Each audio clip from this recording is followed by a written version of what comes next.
La carretera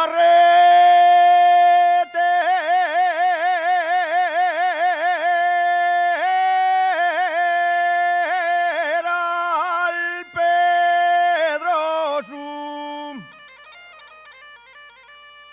la carretera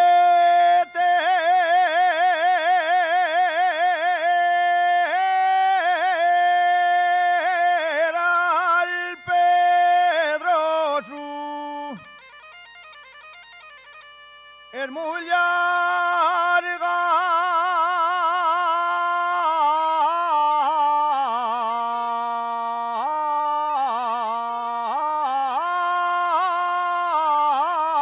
y arrimada.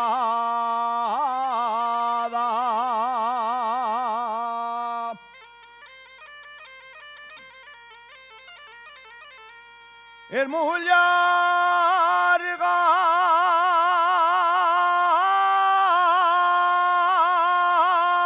y arrimada. Cuando me pongo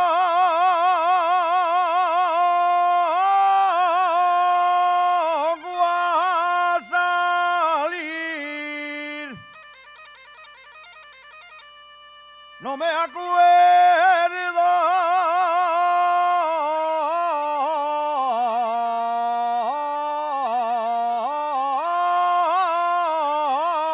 de la entrada.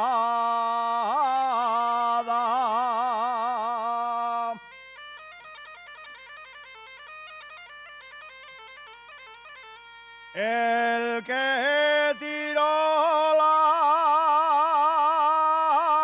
portiella,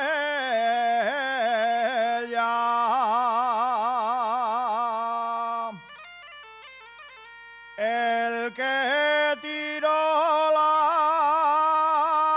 portiella,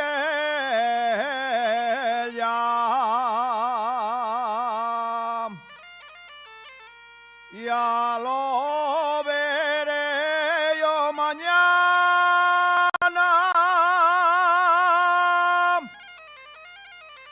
El que tiró la portiella va desde la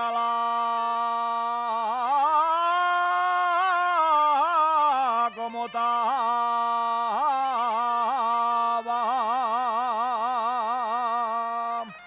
Gracias.